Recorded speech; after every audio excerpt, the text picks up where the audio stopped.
नक्षल्यांचा कर्दनकाळ आणि आजच्या तरुणांच्या गळ्यातील ताईत.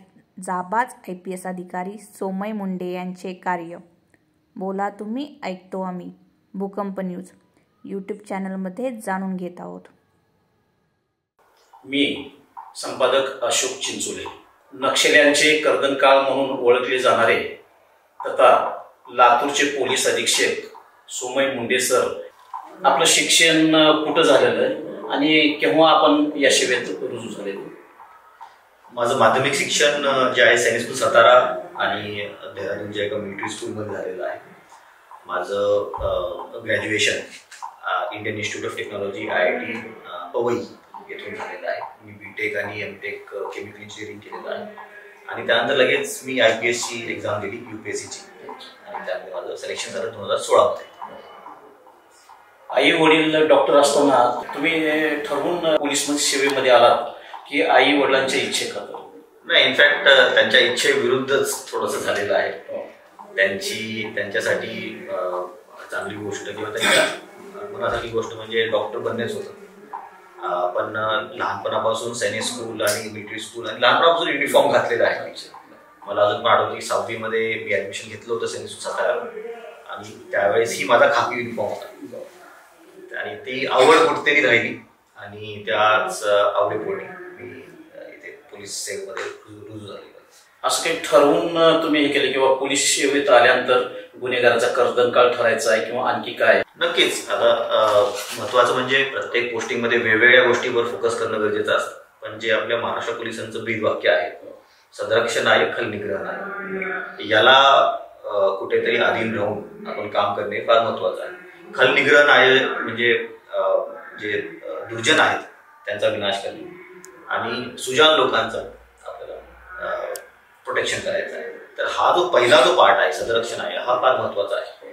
यासाठी जे चांगले लोक आपल्याशी निगडीत राहतात, जे आपल्याला मदत करतात, त्यांना प्रोटेक्ट करणे आणि जे गुन्हेगारीच्या प्रवृत्तीवर वळलेले आहेत त्यांचा कुठेतरी विनाश करणे, याच्या अधीन राहून काम करण्याची नेहमी मी कल्पना ठेवलेली आहे. आता पण त्यामध्येच कुठेतरी आपल्याला यश भेटलेलं आहे. नक्षल्यांच्या विरोधात लढत असताना किंवा जे कारवाई केली त्याबद्दल आपल्याला शौर्य चक्र पुरस्कार मिळाला, राष्ट्रपतीच्या हस्ते पदक प्रदान झाल्याचं आम्ही पाहिलं. आणि नुकतंच 25 जानेवारीला आपणास शौर्य पदकही मिळालेलं आहे. ते नेमके कोणत्या कोणत्या घटना असतील? गडचिरोलीमध्येच माझी पोस्ट होती. ज्या घटना झालेल्या आहेत दोन्ही घटना गडचिरोलीमध्ये झालेल्या होत्या. एक घटना जी आहे, जी शौर्य चक्र, ज्याच्यामध्ये मला प्रदान झालेलं आहे माननीय राष्ट्रपती यांच्या हस्ते. घटना आहे ती 13 नोव्हेंबर या रोजी 2021 या रोजी झाली होती. त्यामध्ये आम्ही एका ऑपरेशनला गेलो होतो, ज्या ऑपरेशनमध्ये मोठी चकमक झाली आणि रफली 10 तास ही चकमक कंटिन्यू राहिली, सकाळी 6 वाजेपासून ते 1600 वाजेपर्यंत रफली. त्यामध्ये माझे 3 जवान जखमी होते, दोघांना गोळ्या लागल्या होत्या आणि त्यामध्ये आम्हाला 27 नक्षलवाद्यांना कंठस्थान घालण्यामध्ये यश भेटलं होतं. ही पहिली घटना झाली. दुसरी जी घटना आहे ती याच्या अगोदर झाली होती 3 मार्च ते 5 मार्च 2021 मध्ये. त्यामध्ये आम्ही एका ऑपरेशनला गेलो होतो, ज्या ऑपरेशनमध्ये आम्हाला डीप नक्षल एरियामध्ये गेलो होतो, जिथे आम्हाला नक्षलवाद्यांचा शस्त्र बनवण्याचा कारखाना आम्हाला सापडला होता.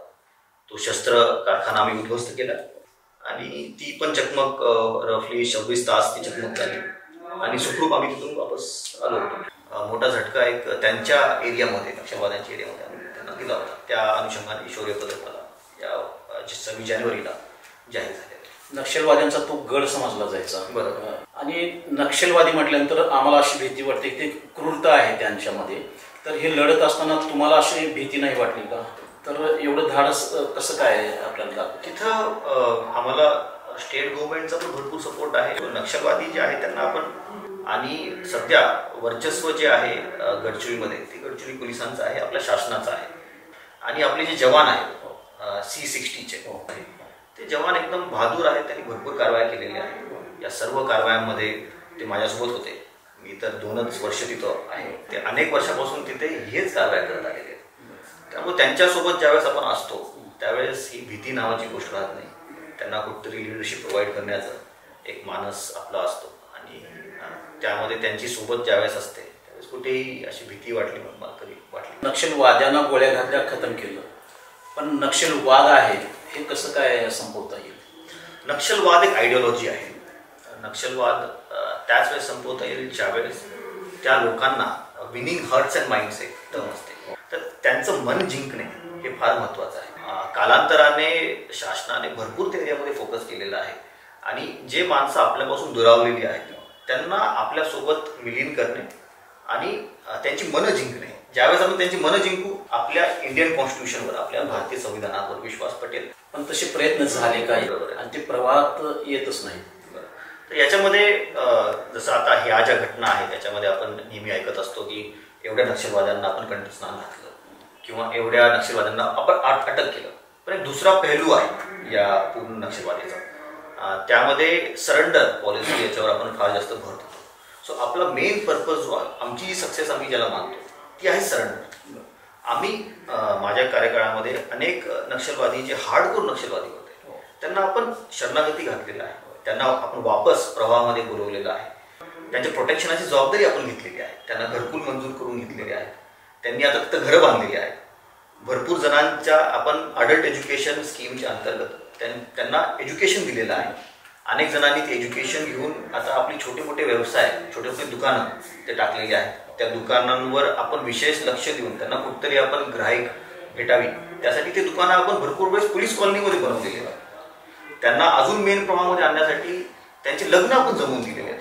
आता नक्षलवाद्यांच्या लग्नामध्ये नाचणारे व्यक्ती कोण असतात? ते पोलीसवाले असतात. म्हणजे 50 जोडप्यांचं मी त्यावेळेस लग्न जुळवून दिलं होतं आणि त्या वराडीमध्ये नाचणारे आपलेच लोक होते.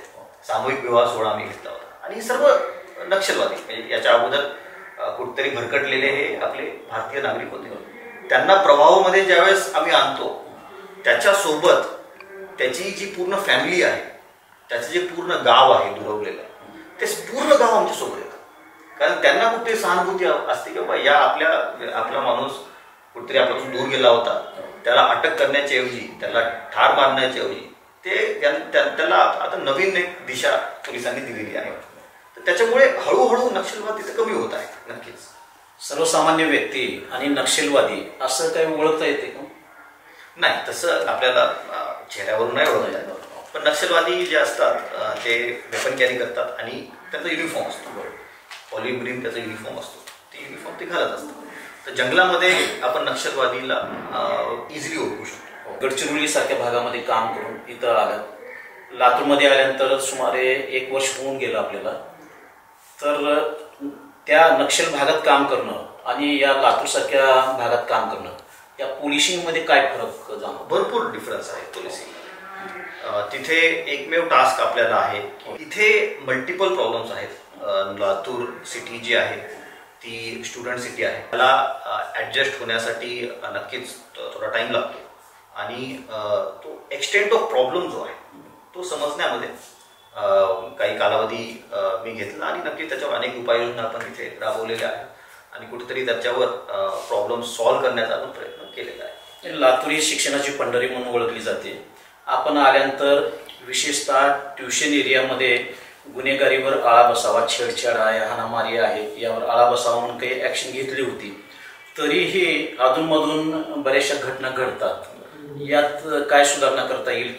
It's not only law and order problem, crime problem, it is also social problem. कुठेतरी आमच्या काळामध्ये ज्यावेळेस आम्ही स्टुडंट होतो आणि आत्ताच्या काळामध्ये स्टुडंट आहे त्याच्यामध्ये भरपूर डिफरन्स आहे.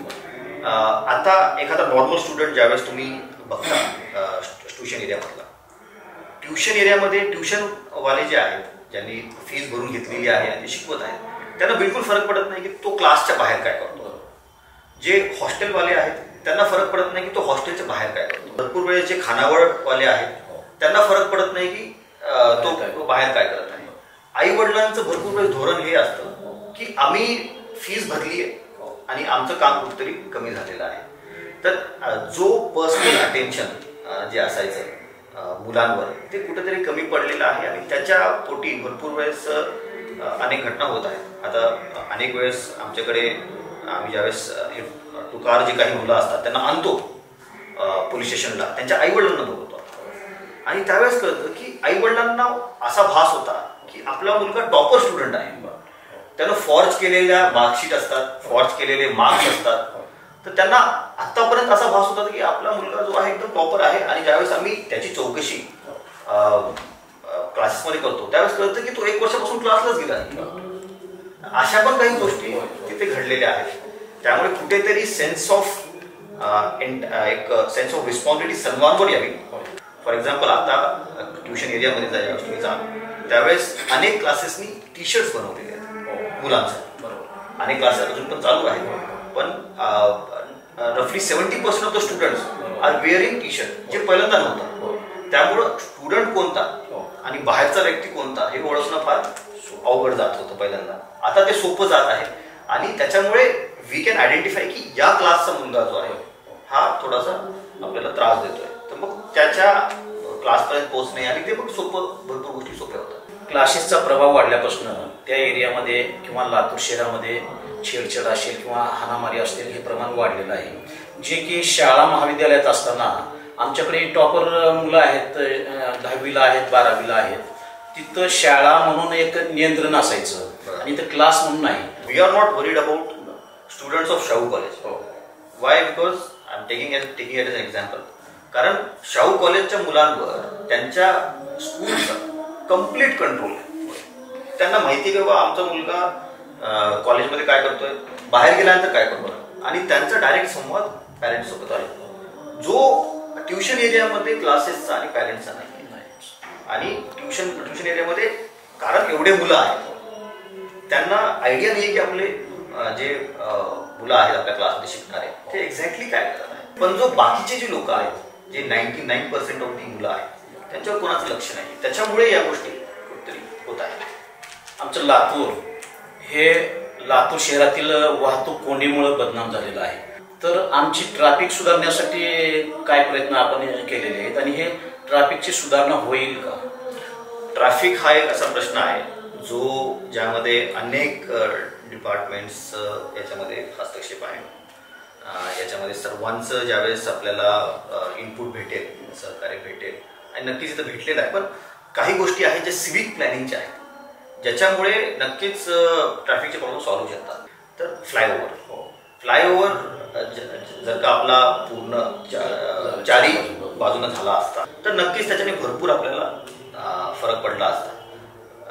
आणि इतर जागी जसं आता बाकी जागी फ्लायओव्हरचं चालू आहे, तिथेही ज्यावेळेस जर का बनलं असतं ते तर आपल्याला फायदा होईल.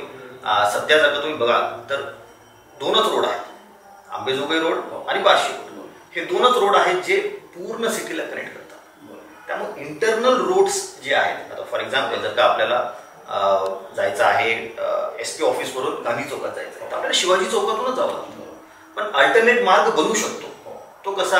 खोरे गल्लीतून डायरेक्टली पॅरलल रोडने ते गांधी चौकापर्यंत पोहोचू शकतात. पण ते मार्ग कुठेतरी बनलेले नाही. त्यामुळे जो पूर्ण जो प्रभाव आहे तो आपला मेन रस्त्यांवर आलेला आहे. आणि आम्ही डेटा काढला की मागच्या 5 वर्षामध्ये किती वाहनं आपल्याकडे वाढलेली आहेत. तर वी गॉट द फिगर की 500% वाढ आपल्या शहरामध्ये वाहनांची आहे. आणि रस्ते तेच. त्यामुळं वाहतूक कोंडी त्याच्यामध्ये नक्कीच होणार आहे. आता आम्ही त्यामध्ये काय उपाययोजना करत आहोत तर सर्वात पहिल्यांदा आम्ही सिग्नल्स सर्व सुरू करण्याचा एक प्रयास केला.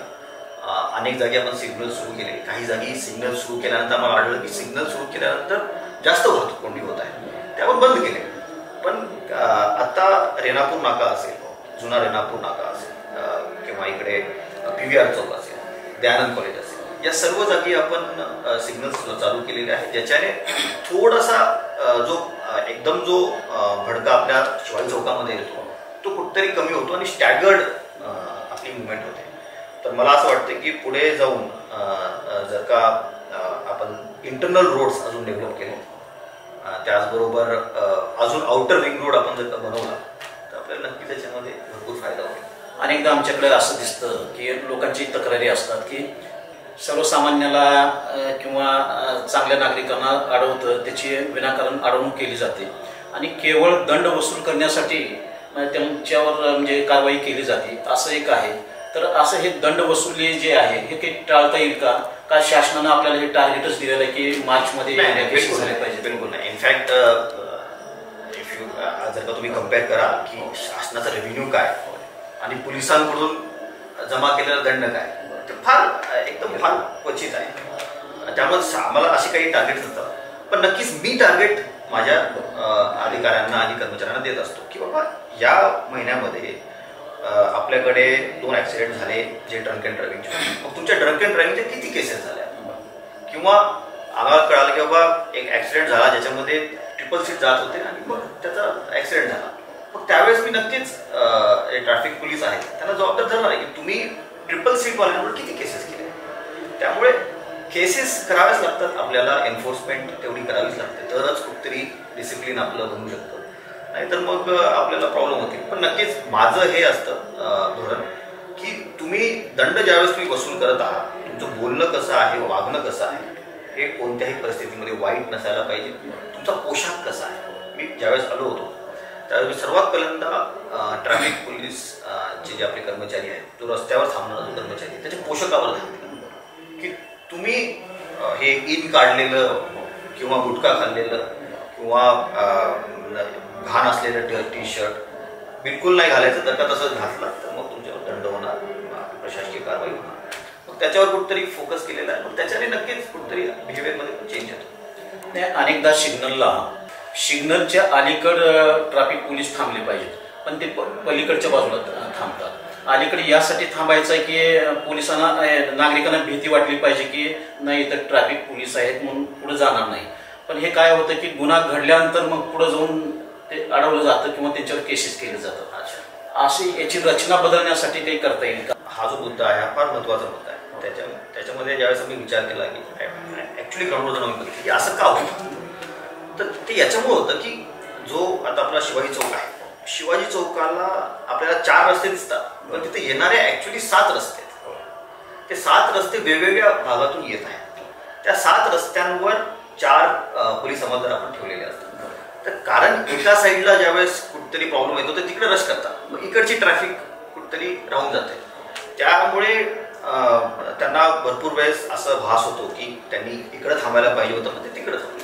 कारण तिथे रस्ते एवढे आहेत आणि त्यांना ते भरपूर वेळेस स्पेशली पीक आवर्समध्ये ते मॅनेज होत नाही.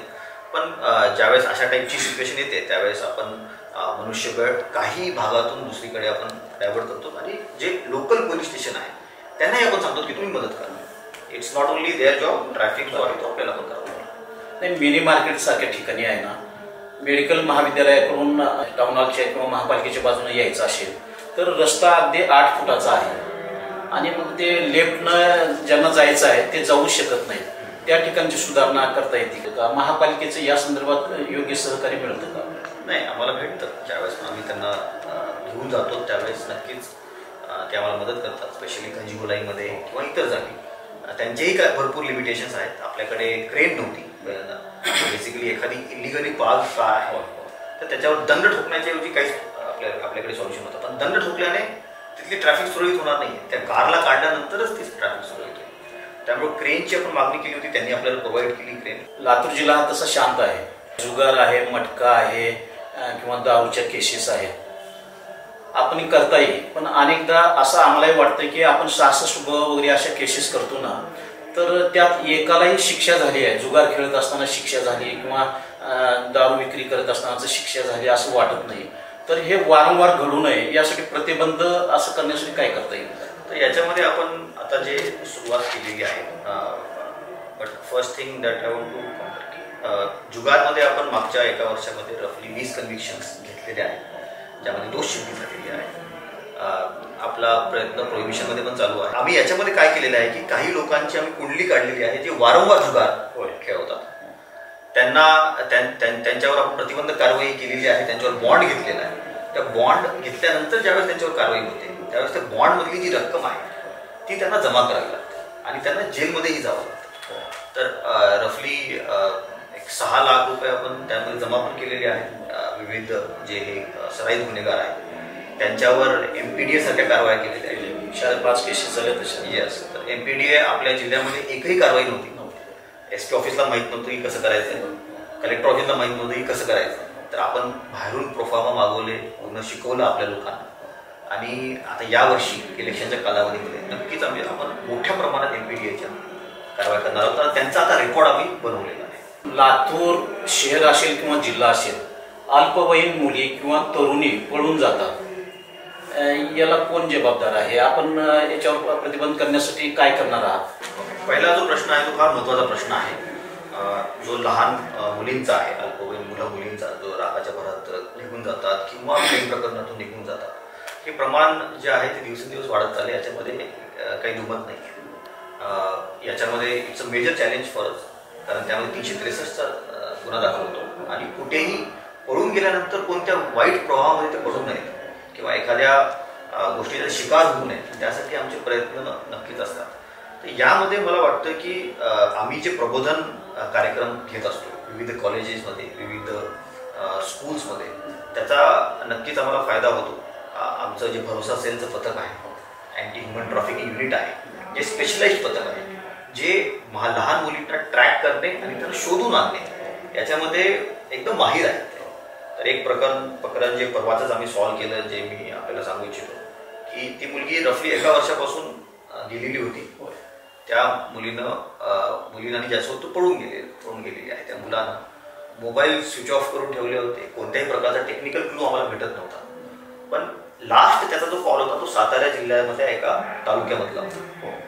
त्यामध्ये एक्झॅक्ट लोकेशन आपल्याला भेटत नव्हतं, पण आपल्या पथकानं गावोगावी भेट दिली, तांड्याला भेट दिली आणि त्या मुलीला ते घेऊन आले. तर अशा टाईप अनेक आपण केसेस सॉल्व्ह करायचा प्रयत्न करतो. पण मला असं वाटतं की कुठेतरी आई वडिलांनी आपल्या मुलांसोबत बोललं पाहिजे, जे आमच्या काळात व्हायचं. बसून बोलायचे, लक्ष असायचं की आपला मुलगा मागच्या काही दिवसांपासून थोडं विचित्रपणे वागत आहे. तर त्याच्याने भरपूर वेळेस आयडेंटिफायर्स कळतात आणि कुठेतरी इंटरव्हेन्शन त्याच्यामध्ये होईल. पोलिसांनीच आमचं जीवित आणि वित्ताचं रक्षण करायचं आहे. आता आपण पाहतो अनेकदा संक्रांत सण असेल, दिवाळी असेल किंवा इतर सणाला असेल, चेन खेचण्याचं प्रमाण मोठ्या प्रमाणात वाढलेलं आहे किंवा चोऱ्या होतात. तर याला कसं काय म्हणजे थांबवता येईल? तर याच्यामध्ये एक प्रकर्षानं मला ज्या गोष्टी आठवल्या, ज्या गोष्टी इथं मला दिसल्या, ते आहे की आता विविध संरक्षणाची जी यंत्रणा आहेत ते आता फार स्वस्त झालेले आहेत. म्हणजे 5,000ची तुम्हाला CCTV कॅमेरा भेटू शकतो, इझिली पूर्ण तुम्हाला कव्हर करतो. पण अनेक वेळेस मी बघितलं की चांगले व्यापारी आहेत, ज्यावेळेस त्यांच्या दुकानामध्ये किंवा त्यांच्या स्टोअरमध्ये मोठी घटना होते त्यावेळेस आम्ही तपासासाठी जातो, त्यावेळेस त्यांच्याकडे एक CCTV कॅमेराही नसतो.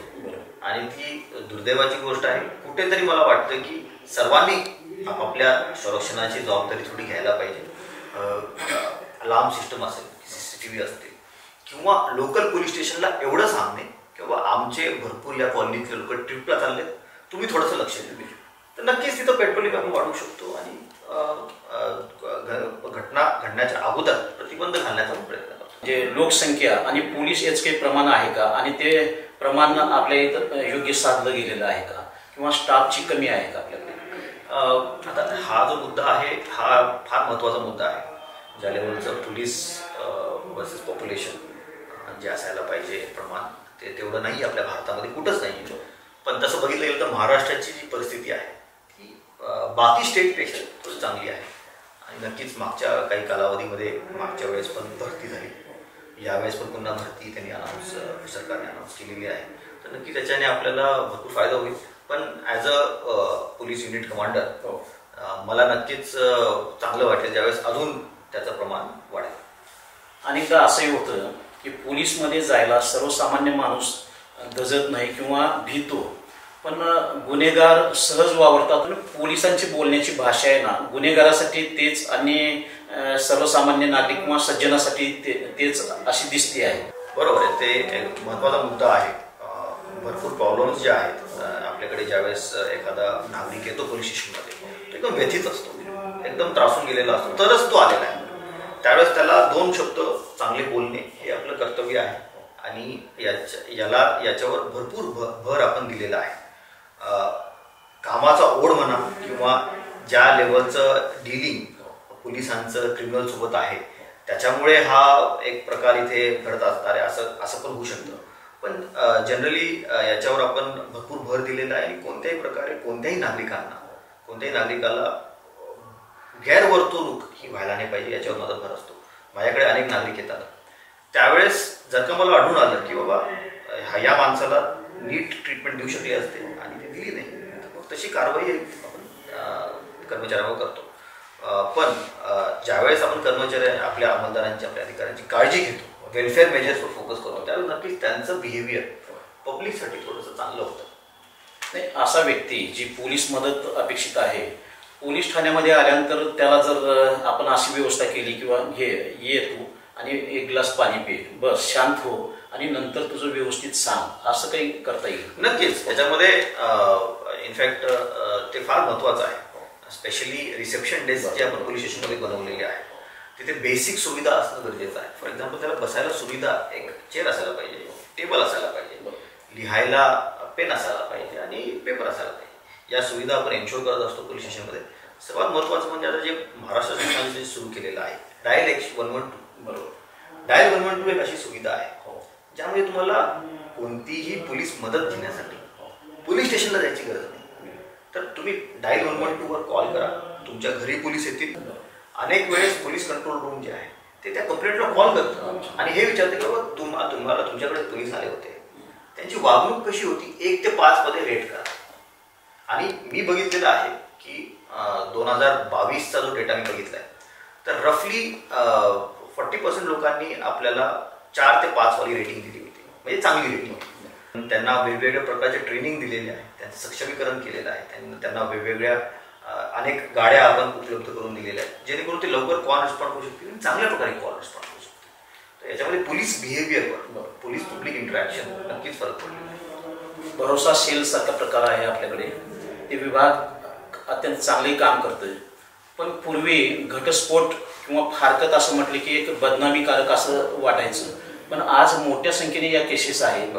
मग आपल्या भरोसा सेलमध्ये आल्यानंतर आपण त्यांना शिक्षा काही करू शकतो, समुपदेशनच करायचं आहे, तुम्ही फक्त समुपदेशन करणार आणि संख्या मोठी वाढलेली आहे, बरोबर. तर या विभागाचं काम समाधानकारक आहे का? याचा मी एक्सटेन्सिव्ह आढावा घेतला, स्पेशली भरोसा सेलचा, कारण हे फार महत्त्वाचं डिपार्टमेंट आहे आपल्याला. तर आमचं काम मी जे बघतो की भरोसा सेलचं डेफिनेशन काय आहे, की भरोसा सेलचं हे डेफिनेशन नाही आहे की ज्याला जुळवायचंच नाही आहे त्याच्यावर कारवाई न करणे. आपलं हे आहे की ज्याचे छोट्या मोठ्या गोष्टींमुळे कुठेतरी प्रॉब्लेम्स होत आहेत, लग्नामध्ये जाऊचा प्रॉब्लेम असेल, सासूचा प्रॉब्लेम असेल, सासऱ्याचा काहीतरी प्रॉब्लेम असेल किंवा नोकरीचा प्रॉब्लेम असेल. भरपूर वेळेस अशा प्रकरण येतात ज्याच्यामध्ये मुलीला नोकरी करायची असते पण हे करू देत नाही किंवा कुठेतरी डिस्टन्सचा प्रॉब्लेम असतो. तर जे प्रॉब्लेम सॉल्व्ह होऊ शकतात ते सॉल्व्ह करणे आणि तिला चांगल्या प्रकारे नांदवण्यासाठी पाठवणे हा आपला उद्देश असतो. तर ज्यावेळेस मी याचा आढावा घेतला त्यावेळेस आपल्याकडे रफली 450 प्रकरणं आपल्याकडे झालेले होते. त्यापैकी 202 प्रकरणं रफली आपण सॉल्व्ह केलेली आहेत. तर भरोसा सेलचा जो उद्देश आहे तो हाच आहे की जिथं जुळू शकतं तिथं जुळवणं. अनेकदा असं होतं की सध्या चिरीमिरी घेणं किंवा भ्रष्टाचार वगैरे अशा एक तक्रारी असतात आणि आम्ही असं वाचतो की महसूल आहे, पोलीस आहे, या विभागाचं जास्त यात सहभाग आहे असं वाटतं. आणि एखादा व्यक्तीत एखादी प्रकरण घडलेलं असेल तर त्यापैकी हमखास एक पार्टी असं म्हणते की समोरच्या व्यक्तीकडनं पैसे दिले गेले असावेत म्हणून आमच्यावर अन्याय झाला आहे, असं असतंय का? खरंच करप्शन हा एक रियालिटी आहे, याच्यामध्ये काही दुमत नाही आहे. प्रत्येक डिपार्टमेंटमध्ये ते असतं, पोलीस प्रशासनामध्येही ते आहे. पण पोलीस प्रशासनानं अनेक असे उपक्रम राबवलेले आहेत जेणेकरून डिस्क्रिशनरी पॉवर जी आहे ती कुठेतरी कमी होईल. आणि पोलीस प्रशासनाचा हा एक पार्ट असतो की प्रत्येक वेळेस 2 पार्टी असतात, पार्टी ए आणि पार्टी बी. मग एकाला तुम्ही फिर्यादी म्हणू शकता, एकाला तुम्ही आरोपी म्हणू शकता. तर ज्यावेळेस डिस्क्रिशनरी पॉवर पोलीस अधिकारी किंवा अंमलदार वापरतो त्यावेळेस नक्कीच दुसऱ्या पार्टीकडून ॲलिगेशन्स होतात. अनेक वेळेस ते ॲलिगेशन्स जे असतात ते प्रेशर टाकण्याच्या अनुषंगाने पण असतात, अनेक वेळेस ते खरे पण असतात. त्यासाठी पडताळणीसाठी आणि विविध त्याच्यावर कारवायासाठी आपल्याकडे अँटी करप्शन युनिट आहे. मी स्वतः इथे पर्सनली व्हिजिटर्सला भेटत असतो. माझा जो वेळ असतो 4 ते 6 याच्यामध्ये अनेक व्हिजिटर्स येतात आणि त्यांना मी फ्रँकली विचारत असतो की 1-on-1 ते कन्व्हर्सेशन असतं जेणेकरून कोणत्याही प्रकारे त्यांच्याकडून आर्थिक कोणताही त्यांच्याकडून अशी अपेक्षा पोलीस डिपार्टमेंटकडून केली जाणार नाही हा स्पष्ट त्यांना मेसेज असतो. आणि तरीही घटना होतात आणि ती दुर्दैवाची गोष्ट आहे, पण आपण त्याच्यावर कारवाई करत आहोत. आम्ही पाहिलंय आयुक्तालय परिसर असलेल्या म्हणजे शहरामध्ये जिथं नागपूर आहे किंवा मुंबई आहे, एखादी पोलीस स्टेशन असेल तर त्या ठिकाणी जनसंपर्क स्वागतिका किंवा स्वागत कक्ष असा एक प्रकार असतो, जिथं की म्हणजे त्याला योग्य सल्ला दिला जाईल. असं काही प्रकार आपल्याला करता येईल? नक्कीच. काही पोलीस स्टेशनमध्ये त्यांनी आपल्या पोलीस स्टेशनच्या स्टाफने ते केलेले पण आहे. पण ज्यावेळेस तुम्ही बघाल आपल्याकडे पोलीस स्टेशन्स जागा फार कमी आहे. स्पेशली लातूर सिटीमध्ये बघितलं की पोलीस स्टेशन्स फारच छोटे छोटे बनवलेले आहेत. जागेवर अनेक जागी अतिक्रमण पण झाल्याचं मी बघितलेलं आहे. त्यामुळे आपल्याला नवीन काही गोष्टी करण्यासाठी आपल्याला प्रॉब्लेम येतो. पण नक्कीच ही गोष्ट आपण तपासू शकतो आणि काही याच्यामध्ये सुधारणा करू शकतो. आपण आल्यानंतर पोलीस कल्याणासाठी वेलफेअरसाठी बरंचसं काही काम केलेलं आहे. त्यात असं अभिनव जे बाहेर घडलं नाही असं काय पोलिसासाठी किंवा निवासस्थान असेल किंवा त्यांच्या मुलांसाठी असेल असं काय केलं? तर यामध्ये आपण मी नेहमी फोकस केलेला आहे की पोलीस वेलफेअर हा एक आपला सेंट्रल इनिशिएटिव्ह असायला पाहिजे, एसपीचा स्पेशली. त्यासाठी आपण विविध उपक्रम राबवलेले आहेत. आपण महत्त्वाचं म्हणजे आपण एक रोजगार मेळावा राबवला होता, ज्यामध्ये पोलीस पाल्यांसाठी आपण तो रोजगार मेळावा घेतला होता. त्यामध्ये रफली 55 पोलीस पाल्य यांना आपण नोकरी दिल्या होत्या. त्याचबरोबर जे पोलीस अंमलदार असतात त्यांना डिपार्टमेंटल एक्झाम असते PSIची, त्याचं प्रिपरेशन कसं करायला पाहिजे, कशा प्रकारे त्याच्यामध्ये समोरे जायला पाहिजे, कसा अभ्यास करायला पाहिजे, त्यासाठी आपण प्रशिक्षण एक नामांकित क्लासला बोलवून त्याचं सत्र घेतलं होतं आणि नक्कीच त्याचा फायदा आपल्या पोलीस कर्मचाऱ्यांना झालेला आहे. त्याचबरोबर वैद्यकीय तपासणीवर मी फार जास्त फोकस केलेला आहे. कारण स्ट्रेस म्हणा, बॅड डाएट म्हणा किंवा जे लॉंग वर्किंग आवर्स आहेत त्याच्यामुळं हेल्थवर फार फरक पडतो. त्यासाठी रेग्युलर हेल्थ तपासणी आपली चालू असते. आता आपलं रस्ता सुरक्षा अभियान चालू आहे.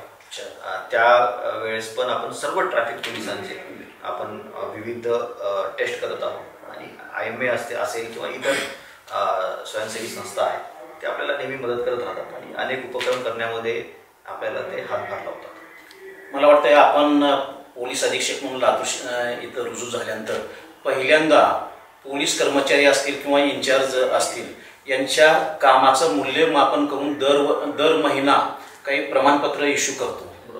तर ही योजना बाहेर आहे कुठे असा प्रकार? हे मी बघितलंय, गडचिरोलीच भाग आहे. तिथे इन्स्टंट रिवॉर्ड नावाची गोष्ट असते. तुम्ही जर का चांगलं काम केलं तुम्हाला इन्स्टंटली रिवॉर्ड करणं फार जास्त महत्वाचं आहे. पोलीस प्रशासनामध्ये जर का तुम्ही खराब काम कराल किंवा काही वाईट गोष्ट कराल इन्स्टंट पनिशमेंट आहे, यामध्ये काही दुमत नाही आहे. पण चांगलं काम करणाऱ्यांना कुठेतरी आयडेंटिफाय करणं गरजेचं आहे आणि त्यांचा सार्वजनिक सन्मान करणं गरजेचं आहे. म्हणजे फक्त त्यांच्या सर्व्हिस शीटवर आपल्याला रिवॉर्ड चढवायचे नाही आहे, तर 10 लोकांसमोर त्यांचा सत्कार करायचा आहे. तर त्याच अनुषंगाने आपण तो उपक्रम राबवलेला आहे. नक्कीच काही लोकांनी ते अभिमानाने त्याच्यामध्ये पार्टिसिपेट केलेलं आहे. पोलिसांच्या दृष्टीनं महाराष्ट्रातील इतर जिल्हे आणि लातूर जिल्हा काय फरक जाणवतोय किंवा या जिल्ह्यातल्या नागरिक असेल यांची काय मानसिकता आहे?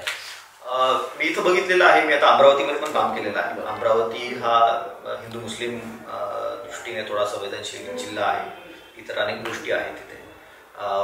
तर इथं जेवढं सहकार्य आम्हाला भेटलेलं आहे लातूर शहरामध्ये आणि जिल्ह्यामध्ये खरंच वेगळी इथलं कल्चर आहे. जे प्रशासनाला सहकार्य करण्याची जी भूमिका इनिशियल रिॲक्शन इथल्या लोकांची आहे ती अनेक जिल्ह्यामध्ये मिसिंग आहे, अनेक भागामध्ये मिसिंग आहे. आणि अभिमानाने ती गोष्ट मी आपल्याला सांगू इच्छितो. As a SP Latur it is a very proud feeling की अशा डिस्ट्रिक्टमध्ये काम करण्याची मला संधी भेटली. लातूर हा जिल्हा छोटा जरी जिल्हा असला या क्षेत्रात काम करत असताना आपला आदर्श असा काय? अनेक माझे वरिष्ठ आहेत ज्यांच्यासोबत मी डायरेक्टली काम केलेलं आहे. माझे SP होते गडचिरोलीमध्ये, मी ॲडिशनल SP असताना आणखीन गोयल सर, त्यांनी भरपूर आम्हाला गायडन्स केलेलं आहे. ॲज अन ऑफिसर आम्हाला घडवलेलं आहे. अनेक अजून अधिकारी आहेत ज्यांनी मला घडवलेलं आहे. माझ्या बॅचमेट्सनी इनपुट्स दिलेले आहेत. राजकारण्याचा हस्तक्षेप होतो, पण आपल्या बाबतीत असं काही घडले का किंवा राजकारण्याचं प्रेशर असतंय का? थँकफुली माझ्या पूर्ण करिअरमध्ये आतापर्यंत मला कुठं असा वाईट प्रसंग आला नाही ज्याच्यामुळे मी असं म्हणेन की कोणी प्रेशर केलं किंवा लोकप्रतिनिधींचं एक त्यांचं कामच आहे की रिक्वेस्ट ज्या आहेत त्यांच्याकडे येणाऱ्या किंवा त्यांनी त्यांच्या ज्या व्हॅलिड गोष्टी असतात ते आपल्यापर्यंत पोहोचवणे, अधिकाऱ्यांपर्यंत पोहोचवणे हे त्यांचं ॲज अ लोकप्रतिनिधी, ॲज अ पब्लिक रिप्रेझेंटेटिव्ह त्यांचं कामच आहे. ते अनेक वेळेस पोहोचवतात आणि त्यामध्ये ज्या गोष्टी आपण लिगली करू शकतो त्या आपण ऑब्व्हियसली करू, ते आमचं भागच आहे करणे. आणि आतापर्यंत असं इलिगल प्रेशर किंवा असं म्हणणे की बाबा या आरोपीला सोडून टाका, हे करा, अशा ब्लॅटंट गोष्टी आपल्या महाराष्ट्रात आतापर्यंत तरी मला जाणवल्या नाही आहेत. एक याच्यामध्ये ही पण गोष्ट असते, अधिकाऱ्याचं रेप्युटेशनवर पण भरपूर गोष्टी असतात. प्रॉब्ली त्यामुळे पण अशा रिक्वेस्ट माझ्यापर्यंत आतापर्यंत आल्या नसतील. आपलं गडचिरोली जिल्ह्यातील काम असेल किंवा लातूर जिल्ह्यातील काम असेल, एक आदर्श काम असं तरुणांना वाटतंय. तर आजच्या तरुणाला आपल्यासारखं कमी वयामध्ये आणि एक पोलीस अधीक्षक या दर्जापर्यंत जायचं आहे, तर काय केलं पाहिजे तरुणांनी? मी तरुणांना हेच सांगेन की तुम्ही आपले जे काही मूलभूत तत्व असतात त्यांना अधीन राहून काम करणं गरजेचं आहे. मग ते काही असेल, तुम्हाला वाटत आहे की बाबा तुम्हाला अधिकारी बनायचं आहे तर मग अभ्यास करा. तुम्हाला डॉक्टर, इंजिनियर बनायचं आहे, अभ्यास करा. तुम्हाला वाटत आहे की बाबा मला आईवडिलांना सांभाळायचं आहे तर मग आईवडिलांना चांगल्या प्रकारे सांभाळा. पण आपले जे मूलभूत इंडियन कल्चर, आपल्या भारतीय संस्काराचे जे मूलभूत तत्व असतात त्यांना अधीन राहा. सोशल मीडिया आहे, इतर अनेक प्रभाव आहेत ज्याच्यामुळे आपल्याला काही गोष्टी आकर्षित वाटतात. असं वाटतं की ही किती कूल गोष्ट असणार आहे, पण ती तात्पुरत्या स्वरूपात वाटते. पुढे जाऊन त्याचे इफेक्ट्स जे असतात ते फार भयंकर असतात. त्यामुळे आपले जे घरातले जे वरिष्ठ आहेत, आपल्या क्लासेसमधले जे वरिष्ठ आहेत, त्यांचं कुठंतरी त्यांच्याकडे जे ज्ञान आलेलं आहे त्याला कुठेतरी अधीन राहणं गरजेचं आहे. आणि आपले जे कल्चर आहे त्याला कुठेतरी आपण धरून चालणं हे गरजेचं आहे. किती वेळ कुटुंबासाठी देतात? पोलीस प्रशासन जे आहे, पोलीस डिपार्टमेंट जे आहे ते एक इमर्जन्सी सर्व्हिस आहे. त्यामुळे नक्कीच इथे 24 तास म्हणायला काही हरकत नाही, काम आहे. आणि तरीही कुठेतरी वर्क आणि लाईफ बॅलन्स हे मेंटेन करणं as an officer and as an अंमलदार, मी अंमलदारांना पण तेच सांगत असतो की बाबा तुम्ही जेवढं काम पोलीस स्टेशनमध्ये करत आहात तेवढंच लक्ष तुम्ही तुमच्या आईवडिलांवर, तुमच्या मुलाबाळांवर देणं गरजेचं आहे. तुमची फॅमिली लाईफ सुखरूप असेल, आनंदमय असेल तर मग तुम्ही चांगल्या प्रकारे काम करू शकता. आणि हे रेसिप्रोकल एक रिलेशनशिप आहे. चांगलं काम कराल तिकडे फॅमिली चांगली असेल, फॅमिली डिस्टर्ब आहे काम पण चांगली. त्यामुळे परिणाम एकमेकाचा होतो. यस, त्यामुळे या दोन्ही गोष्टींवर फोकस करणं गरजेचं आहे. त्याचाच प्रयत्न मी माझ्या वैयक्तिक जीवनामध्ये करत असतो. सज्जनाचं संरक्षण आणि दुर्जनाचा नायनाट हे पोलीस विभागाचं ब्रीदवाक्य आहे. आणि त्या ब्रीदवाक्याला प्रामाणिक राहून लातूरचे पोलीस अधीक्षक सोमय मुंडे काम करीत आहेत. 1 वर्ष लातूर जिल्ह्यामध्ये झालेलं आहे आणि पुढील कार्यकाळ देखील त्यांचा लातूरमधील आणि त्यांचा नोकरीतील पुढचा कार्यकाळ चांगल्या पद्धतीने जावा. बोला तुम्ही ऐकतो आम्ही भूकंप YouTube चॅनलच्या वतीनं मी शुभेच्छा देतो.